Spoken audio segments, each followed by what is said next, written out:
You're locked in a stone cell beneath the greatest arena ever built. Above you, 50,000 Romans just watched your husband die fighting a lion. The roar is gone. The crowd is leaving. The torches are dimming. Then you hear it. Footsteps, heavy, deliberate, coming closer down the corridor. A shadow fills your doorway. It's the gladiator who survived today's massacre. He's still wearing his armor. He's covered in blood that isn't his own. A guard unlocks your cell. The gladiator points at you. This isn't a horror movie. This was a workday in the Roman Empire, and what happened next is the part of Roman history almost no one talks about. The system that turned human beings into inventory, then into rewards. The system modern historians sometimes call Victoria Carnalis, the carnal victory. You won't see this in Gladiator. You won't hear it on most tours of the Colosseum. But it's in the texts Romans left behind, and in some cases literally carved into the stone beneath your feet. If you stay until the end, you will not look at ancient Rome the same way again. You're watching Curious Historians. Let's go underground. Hollywood gives you the sand and the steel, Spartacus, Gladiator, the Northman. You see the duels, the blood, the speeches about honor and freedom. What you don't see is what happened 3 hours after the crowd went home, when the state turned off the public spectacle and turned on something far more private and far more disturbing. This video is about that system, not a one-off atrocity, not the whim of a single mad emperor, a repeatable process built into Roman law, Roman architecture, and Roman entertainment. This isn't me speculating. Roman writers like Martial, Juvenal, and Seneca describe this world. Roman jurists explain the laws that made it possible. Archaeologists have mapped the rooms where it took place. To understand it, we have to start with the step Rome was best at, turning people into things. When a Roman legion crushed a rebellion in Gaul, when they annihilated a town in Judea, they didn't just win a battle, they processed a population, like an assembly line. Step 1, separate by age and gender. Men of fighting age, chained, branded, sent to the mines or to gladiator schools. Small children sold off in bulk to slave traders. Women of childbearing age, classified with one word that changed everything: captiva, war captive, state property. Under Roman law, that didn't mean prisoner of war. It meant as a thing, legally the same category as a chair or an ox. You couldn't commit a crime against a captiva any more than you could assault a table. You could only damage property. And if you damaged state property, that was the real problem. Rome didn't just dehumanize through law, it dehumanized through spectacle. The games were not just entertainment, they were a visual sermon about power. When you watched a captured chieftain fight a lion, you weren't just seeing a death. You were watching Rome say, "This is what happens when someone defies us." And then, during the midday lull, when the elite went to lunch and the cheap seats stayed, the games got even darker. Historians call them fatal charades. The Romans just called them the midday show. Condemned prisoners, including women, were forced to act out famous myths. Except the deaths were real. The poet Martial, writing in the 1st century AD, describes these scenes like a jaded reviewer. He tells us about a prisoner dressed as Orpheus, the legendary musician who could charm any creature. They sent him into the arena with his lyre. They released wild animals. Martial notes, almost as a punchline, that this time the music didn't work. The animals tore him apart, while 50,000 people snacked on honeyed dates. In another epigram, Martial mentions a woman forced to reenact the myth of Pasiphae, the queen who, in myth, coupled with a sacred bull. In the arena, that myth became a staged sexual killing using an animal. Designed, rehearsed, applauded. This wasn't a secret scandal. This was policy, advertised on walls, attended by senators and their children. And Martial's tone is the most chilling part. He isn't horrified. He's impressed. Whatever myth tells us, he writes, the arena makes real. For him, that's a compliment. This is the world sitting right above those underground cells. A world where state violence, sexual humiliation and entertainment were already fused together. And into that world, Rome inserted a specific kind of man, the gladiator. Gladiators lived in a contradiction Rome never solved. On paper, they were the lowest of the low. Most were slaves or condemned criminals. They had infamia, legal dishonor, less status than many ordinary slaves. They were property of their lanista, the man who owned their training school. And yet, they were also celebrities. On walls in Pompeii, girls scratch graffiti. Celadus the Thracian makes the girls sigh. Crescens the net fighter, heartthrob of the women. Upper-class women paid guards to sneak them into gladiator barracks. One famous gladiator, Sergius, was rumored to have affairs with married noblewomen, causing scandals that senators pretended not to see. Their sweat, literally, was treated as a luxury product.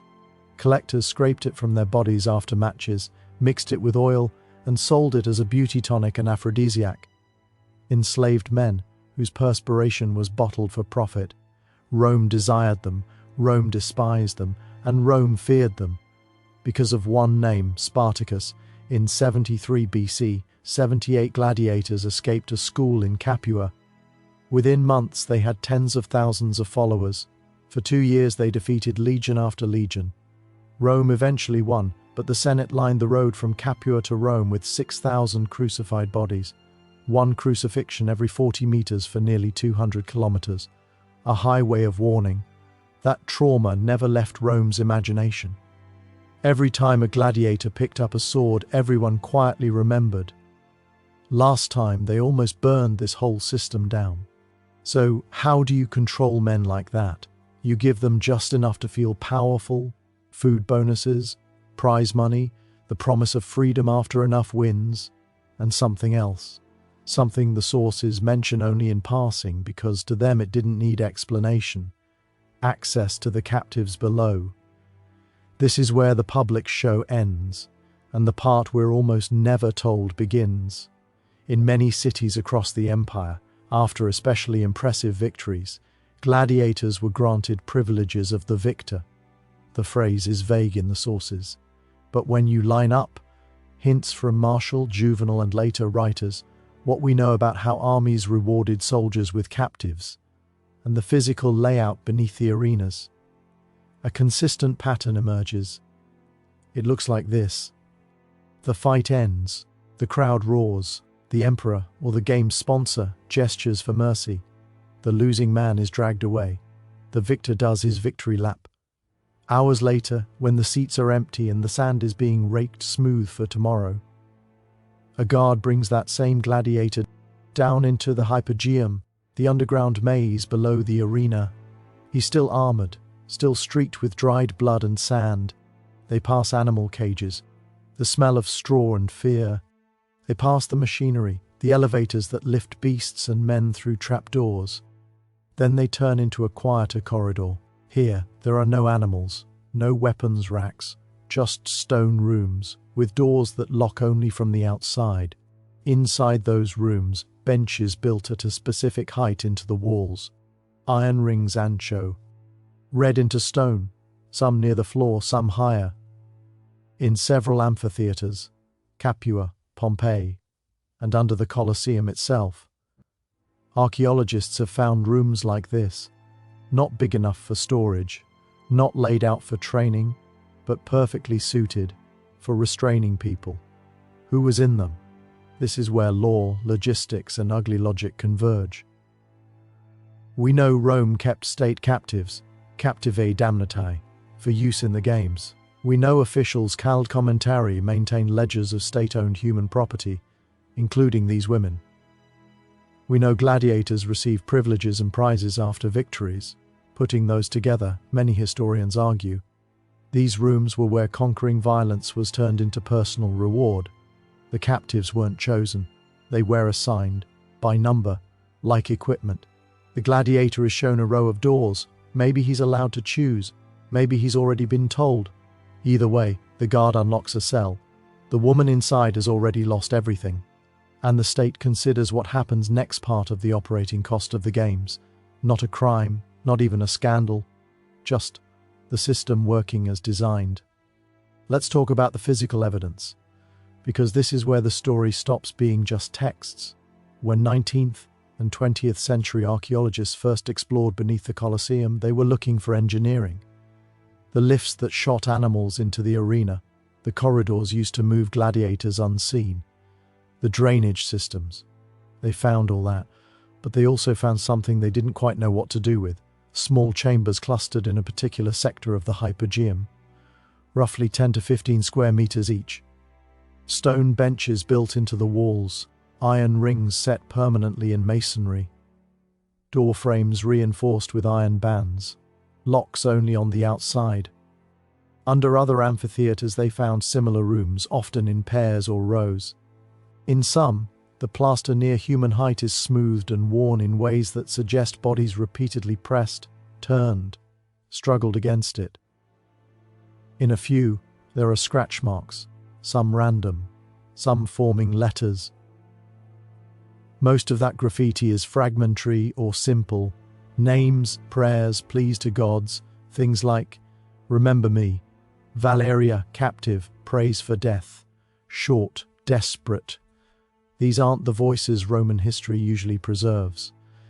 The chronicles name emperors, generals, architects. The stone remembers the people they tried to erase.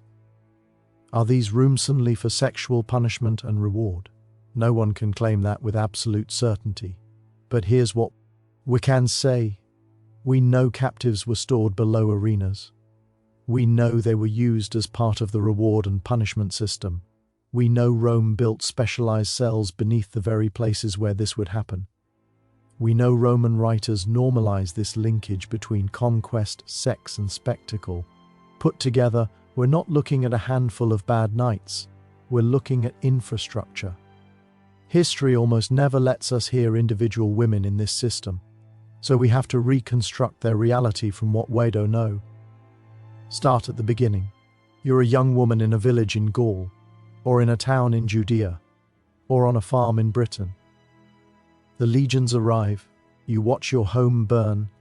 You see men you know, brothers, cousins, neighbors cut down or chained. You see your children, if you have them, pulled from your arms and marched away in a different direction. You're bound to dozens of others and forced to walk day after day toward a city you've never seen, Rome. If you survive the march, you're stripped, examined like livestock in a slave market, catalogued in a ledger, female, Germanic origin, about 20 years, sound, assigned to Flavian amphitheater holding. You're chained in a cell in the dark under an arena. You can hear everything. The morning fanfare as trumpets announce the start of the games. The dull thud of bodies hitting sand. The roar when an execution is especially creative. The strange hush that falls when an emperor stands to speak. You know you're not leaving. Rome doesn't do prisoner exchanges for people like you. There is no ransom. Out there, if anyone from home is still alive, they will simply never know what happened to you.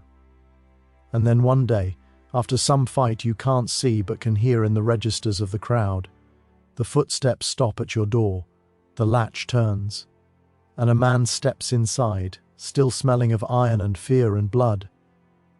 Roman law doesn't recognize what's about to happen to you as a crime. There is no court to appeal to. If you harm yourself, you're just damaging state property, and the system goes on, over and over, for years, across provinces, across generations. This is what it means when we say Rome industrialized conquest. It didn't just defeat enemies. It converted their families into raw material. Every so often, Rome's cruelty leaked out of the shadows and onto the main stage. One of those leaks tells us how far the empire was willing to go, and what it absolutely did not want to see openly. Female gladiators, gladiatresses, they were rare. Novelty acts. Some were enslaved women forced to fight. Others, disturbingly, seemed to have been wealthy women chasing a kind of power they couldn't get anywhere else. Juvenal, the satirist, is disgusted by them. What sense of shame, he sneers, can be found in a woman who wears a helmet? Around 200 AD, Emperor Septimius Severus attended games in Antioch that featured women fighting in the arena. The historian Cassius Dio, who was there, tells us something revealing. The Greek audience watched them as real fighters. The Romans in attendance? They jeered, yelled sexual insults, treated the entire fight as a joke. They could not see these women as combatants, only as spectacle. Severus wasn't horrified by the violence. This is a man who had no problem spilling rivers of blood. He was horrified that his carefully managed propaganda tool, the games, was being turned into something openly obscene. So he issued a ban. No more women fighting in the arena. Did that protect captive women from abuse? No. It just moved the worst of it back where the empire liked it. Out of sight, below. You might want this story to end with a revelation, with Romans suddenly realizing the horror of what they'd built. It doesn't. Even after emperors converted to Christianity in the 4th century AD, the games staggered on. The last recorded gladiatorial combat was in 404 AD. A monk named Telemachus jumped into the arena to stop a fight. The crowd tore him apart. Only after that did Emperor Honorius officially ban gladiatorial combat. Not because the state finally empathized with victims, because public order had been disrupted in a way that embarrassed him. And even then, the architecture remained. The habit of taking war captives remained. The idea that conquered women were legitimate spoils remained. The system didn't end because anyone grew a conscience.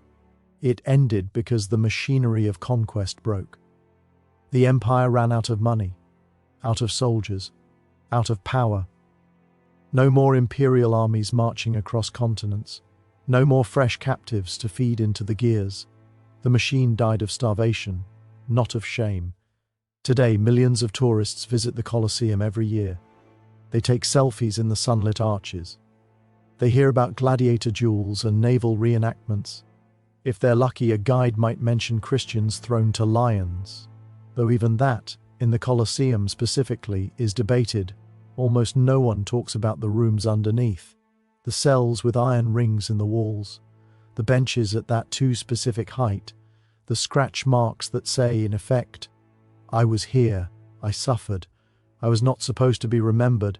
The ledgers that reduce human lives to inventory lines are still sitting in archives. The literary sources are on library shelves. We have the evidence.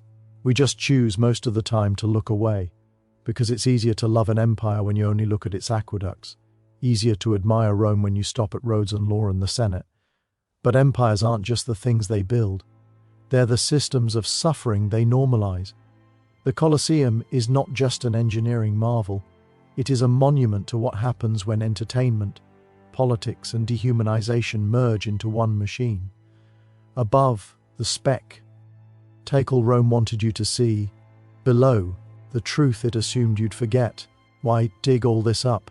Why talk about a system that ended 1,600 years ago?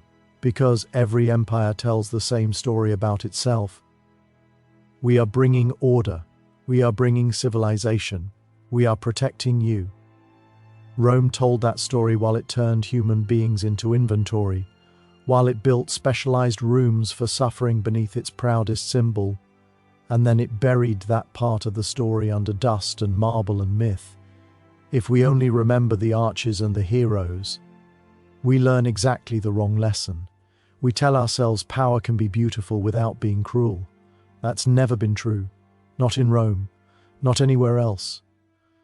On this channel, Curious Historians, we read the parts of history that were never meant to be comforting or clean. If this is the first time you've heard this side of gladiator history, if you've ever walked through the Colosseum and felt like something important was missing from the tour, then you're exactly who this video was made for. Hit subscribe and turn on notifications. Here on Curious Historians, we go back to the sources: Martial, Juvenal, Seneca, Cassius Dio, Josephus, and we follow them into the places textbooks skip, the banquets where emperors chose senators' daughters, the palaces where hospitality was a threat, the underground chambers where Rome's real story is still written in stone. Drop a comment and tell me, after hearing this, does the Colosseum look different in your mind? And if there's another piece of respectable history you want us to strip down to its foundations? Tell us what empire we should walk into next. This is Curious Historians. Thanks for watching. I'll see you in the next investigation into the darkest corners of the past.